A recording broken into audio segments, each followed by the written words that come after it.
Hello friends, welcome to daily exam bites YouTube channel. ఈరోజు మనం మే 3 current affairs గురించి మాట్లాడుకుందాం. చాలా మంచి క్వెషన్స్ ఉన్నాయి. వీడియో లాస్ట్ వరకు చూడండి. ఫస్ట్ క్వెషన్, ఇటీవల భారతీయ రిజర్వ్ బ్యాంక్ ఉప గవర్నర్‌గా ఎవరు నియమితులయ్యారు? కరెక్ట్ ఆన్సర్ చూడండి. ఆప్షన్ డి రోహిత్ జైన్ అండి. రోహిత్ జైన్ మే 3, 2026 నుండి ఆర్‌బీఐ ఉప గవర్నర్‌గా నియమితులయ్యారండి. భారతీయ రిజర్వ్ బ్యాంక్ 1935 ఏప్రిల్ 1న హిల్టన్ యంగ్ కమిషన్ సిఫారసుల ఆధారంగా స్థాపించబడిందండి.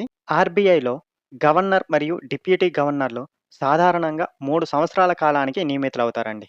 మరియు అవసరమైతే ఈ కాలాన్ని 5 సంవత్సరాల వరకు పొడిగించవచ్చండి. అయితే ప్రస్తుతం ఆర్‌బీఐ 26వ గవర్నర్‌గా ఎవరున్నారంటే సంజయ్ మల్హోత్రా ఉన్నారండి. సో, గుర్తుంచుకోవాలి. ఎన్నవ గవర్నర్ అంటే 26వ గవర్నర్. ఎవరు? సంజయ్ మల్హోత్రా. మరి ఇప్పుడు ఉప గవర్నర్‌గా ఎవరు నియమితులయ్యారంటే రోహిత్ జైన్. ఓకేనా? అన్ని కీ పాయింట్స్ గుర్తుంచుకోవాలి.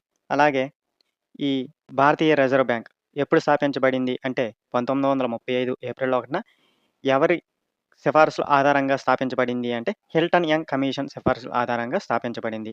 ఇలా అన్నీ గుర్తుంచుకోవాలి. ఓకేనా? Next question. ప్రసిద్ధ గేయ రచయిత ప్రసూన్ జోషి ఏ సంస్థకు చైర్మన్‌గా నియమితులయ్యారు? కరెక్ట్ ఆన్సర్ చూడండి. ఆప్షన్ బి ప్రసార్ భారతి అండి. ప్రసూన్ జోషి ప్రసార్ భారతి చైర్మన్‌గా నియమితులయ్యారండి. ఈ పదవి 2025 డిసెంబర్‌లో నవనీత్ కుమార్ షేగల్ రాజీనామా చేసిన తర్వాత ఖాళీగా ఉందండి. ప్రసార్ భారతి 1990 ప్రసార్ భారతి యాక్ట్ ద్వారా స్థాపించబడిందండి. మరియు 1997 నుండి కార్యకలాపాలవన్నీ ప్రారంభించబడ్డాయండి. ఇది ఆల్ ఇండియా రేడియో మరియు దూరదర్శన్ అనే 2 ముఖ్య విభాగాలను కలిగి ఉందండి. ఇవి భారతదేశంలో ప్రజా ప్రసార సేవలను నిర్వహిస్తున్నాయండి. మీకు తెలుసు కదా! అయితే క్వెషన్ ఏంటండి? ప్రసిద్ధ గేయ రచయిత ఎవరండి? ప్రసూన్ జోషి ఏ సంస్థకు చైర్మన్‌గా నియమితులయ్యారు అంటే correct answer option B ప్రసార్ Bharati అండి. అయితే ఈ పదవి 2025 డిసెంబర్‌లో ఎవరు? నవనీత్ కుమార్ షేగల్ రాజీనామా చేసిన తర్వాత ఖాళీగా ఉందండి. ఇప్పుడు భర్తీ చేయబడింది ప్రసూన్ జోషితో. ఓకేనా? అయితే ఈ ప్రసార్ భారతి ఎప్పుడండి? 1990లో ప్రసార్ భారతి యాక్ట్ ద్వారా స్థాపించబడిందండి. అయితే కార్యకలాపాలు మాత్రం 1997 నుండి మొదలయ్యాయండి. అయితే ఇందులో 2 ముఖ్య విభాగాలు కలిగి ఉందండి. ఏవండి అవి? ఆల్ ఇండియా రేడియో మరియు దూరదర్శన్ అండి. ఇవి భారతదేశంలో ప్రజా ప్రసార సేవలను నిర్వహిస్తున్నాయండి. ఓకేనా? Next question. 7 సంవత్సరాల ఇషాంక్ సింగ్ 9 గంటల 50 నిమిషాల్లో ఈత కొట్టి ప్రపంచ రికార్డ్ సృష్టించిన జలసంధి ఏది? కరెక్ట్ ఆన్సర్ చూడండి. ఆప్షన్ డి పాక్ స్ట్రైట్ అండి. పాక్ జలసంధి. ఇతను జార్ఖండ్‌కు చెందిన వ్యక్తి అండి. పేరేంటి? ఇషాంక్ సింగ్. పేరు కూడా గుర్తుంచుకోవాలి. వయసు ఎంత? 7 సంవత్సరాలు. ఎంత టైం? 9 గంటల 50 నిమిషాలు. ఇవన్నీ గుర్తుంచుకోవాలి. ఓకేనా? అయితే పాక్ జలసంధిని ఈతకొట్టి ప్రపంచ రికార్డ్ సృష్టించాడండి. ఈ జలసంధి భారత్ మరియు శ్రీలంక మధ్య ఉంటుంది. మీకు తెలుసు కదా! సుమారు 29 కిలోమీటర్ల దూరం అండి ఇది. ఓకేనా? ఇది కూడా గుర్తుంచుకోవాలి. అతను ఈ దూరాన్ని ఎంతండి? 9 గంటల 50 నిమిషాల్లో పూర్తి చేశాడండి. ఇంతకుముందు ఈ రికార్డ్ తమిళనాడుకు చెందిన జయ జస్వంత్ వద్ద ఉండేదండి. అతను 2019లో 10 సంవత్సరాల వయసులో 10 గంటల 30 నిమిషాల్లో పూర్తి చేశాడండి. ఇప్పుడు ఆ రికార్డ్ బ్రేక్ అయింది. ఓకేనా? సో, అన్ని కీ పాయింట్స్ గుర్తుంచుకోవాలి. ఏంటండి? ఎన్ని సంవత్సరాల వయసు అంటే 7 సంవత్సరాల వయసు. ఎవరు? పేరేంటంటే ఇషాంక్ సింగ్. ఎంత టైం అంటే 9 గంటల 50 నిమిషాలండి. ఏది ఆ జలసంధి అంటే పాక్ జలసంధి. ఎక్కడుందండి? ఇండియా మరియు శ్రీలంక మధ్య ఉందండి. దాని దూరం ఎంత అండి కిలోమీటర్‌లో? 29 కిలోమీటర్లండి. ఓకేనా? అయితే ఇంతకుముందు ఈ రికార్డ్ ఎవరి పేరు మీద ఉండేదంటే తమిళనాడుకు చెందిన జై జస్వంత్ వద్ద ఉండేదండి. అతను 2019లో అప్పుడు 10 సంవత్సరాల వయసులో 10 గంటల 30 నిమిషాల్లో పూర్తి చేశాడండి. అది ఇప్పుడు బ్రేక్ అయింది. ఓకేనా? ఇషాంక్ సింగ్ జార్ఖండ్‌కు చెందిన వ్యక్తి. ఓకేనా? అన్ని కీ పాయింట్స్ గుర్తుంచుకోవాలి. Okay. Next question. World press freedom day ఏ తేదీన జరుపుకుంటారు? కరెక్ట్ ఆన్సర్ చూడండి. ఆప్షన్ ఏ మే 3 అండి.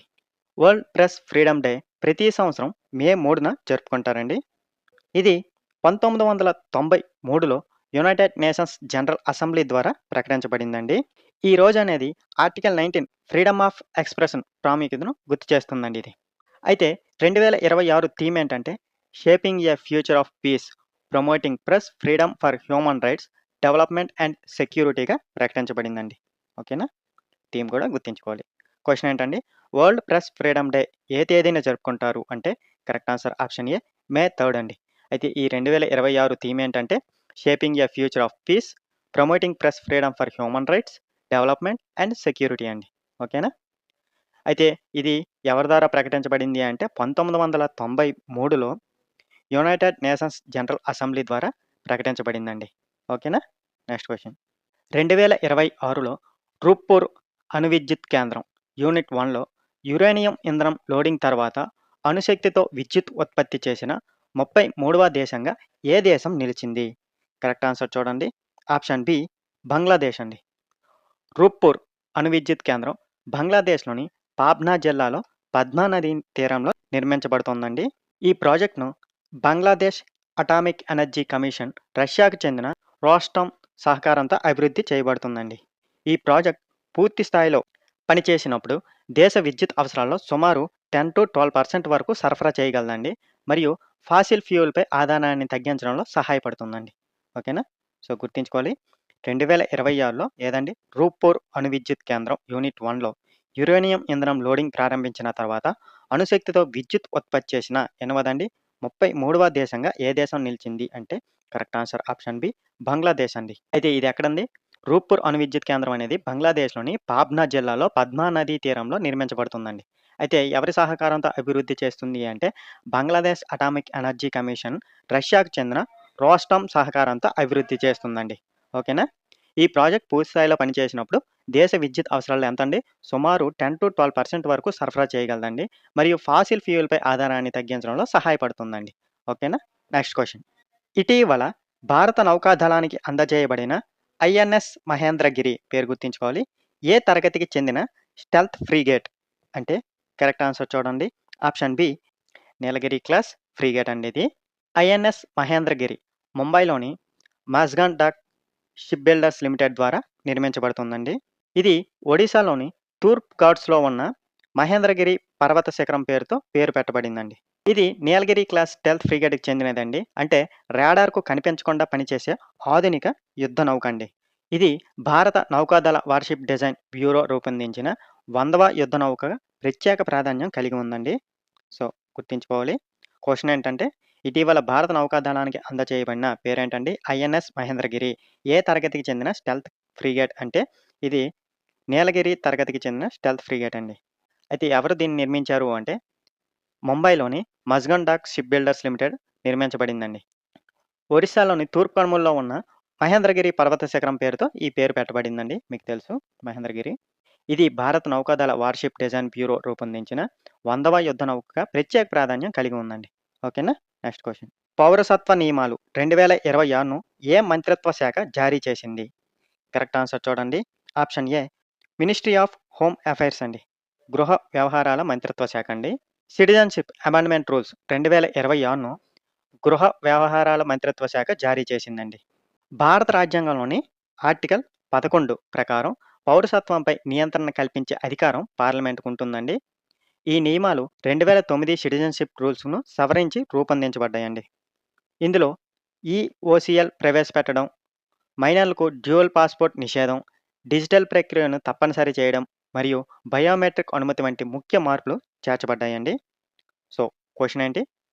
పౌరసత్వ సవరణ నియమాలు 2026ను ఏ మంత్రిత్వ శాఖ జారీ చేసింది అంటే correct answer option A ministry of home affairs అండి. భారత రాజ్యాంగంలోని ఆర్టికల్ 11 ప్రకారం పౌరసత్వంపై నియంత్రణ కల్పించే అధికారం ఎవరికి? పార్లమెంటుకు ఉంటుందండి.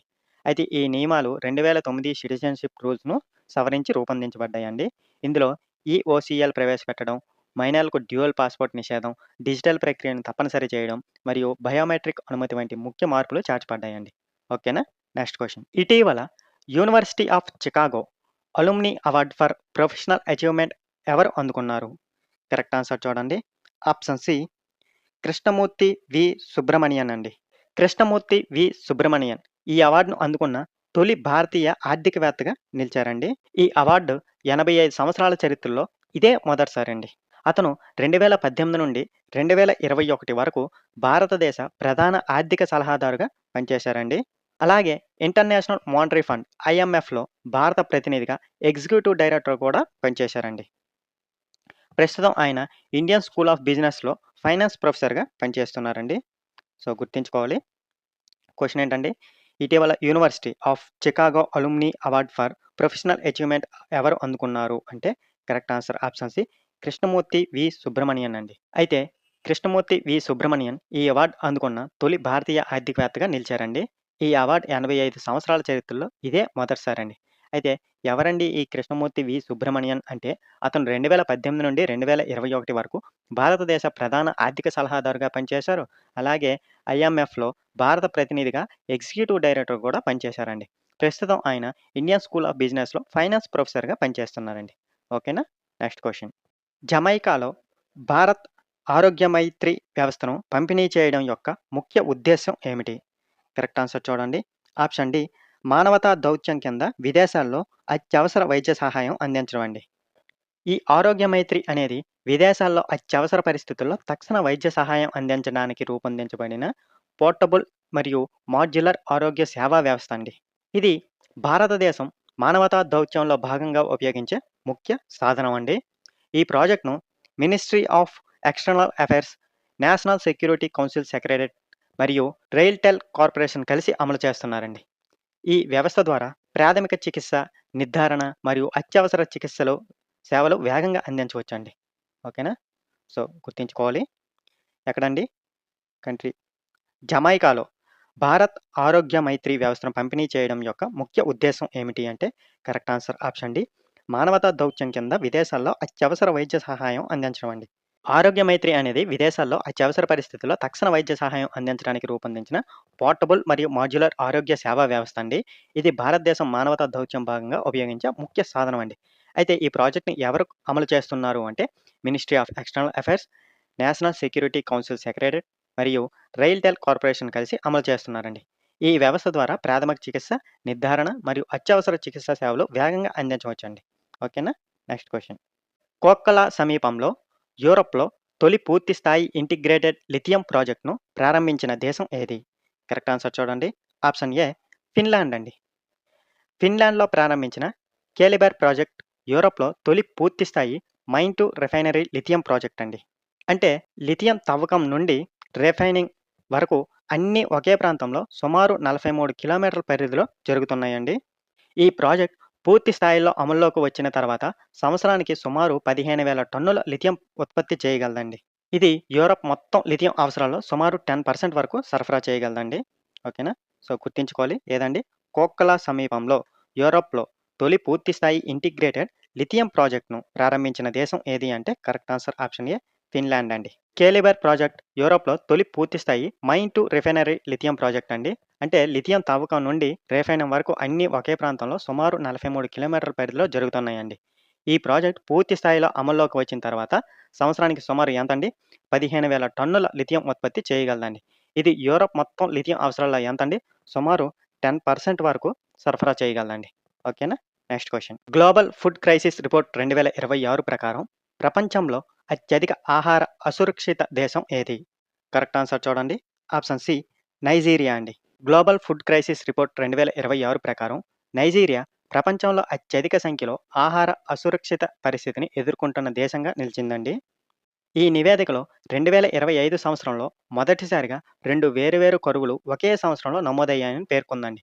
ఒకటి గాజాలో మరియు మరొకటి సూడాన్‌లో అండి. గాజాలో జనాభా శాతానికి అనుగుణంగా అత్యధిక ప్రభావం ఉండగా, నైజీరియాలో మొత్తం సంఖ్యాపరంగా అత్యధికంగా 30.6 మిలియన్ మంది ప్రభావితులయ్యారండి. అదనంగా డెమోక్రటిక్ రిపబ్లిక్ ఆఫ్ కాంగోలో 27.7 మిలియన్ మరియు సూడాన్‌లో 24.6 మిలియన్ మంది ఈ సమస్యను ఎదుర్కొంటున్నారండి. ఓకేనా? Next question. Quiz of the day అండి. మనం ఆల్రెడీ క్వెషన్‌లో ఇది డిస్కస్ చేసాం. ఆన్సర్ తెలిస్తే కింద కామెంట్‌లలో చెప్పండి. భారతీయ రిజర్వ్ బ్యాంక్ ఏ కమిషన్ సిఫార్సు ఆధారంగా స్థాపించబడింది?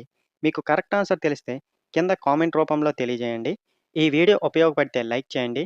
అలాగే మీ ఫ్రెండ్స్‌కి కూడా షేర్ చేయండి. ఇలాంటి కరెంట్ అఫైర్స్ కోసం మా ఛానల్‌ని సబ్స్క్రైబ్ చేయండి. Thank you for watching.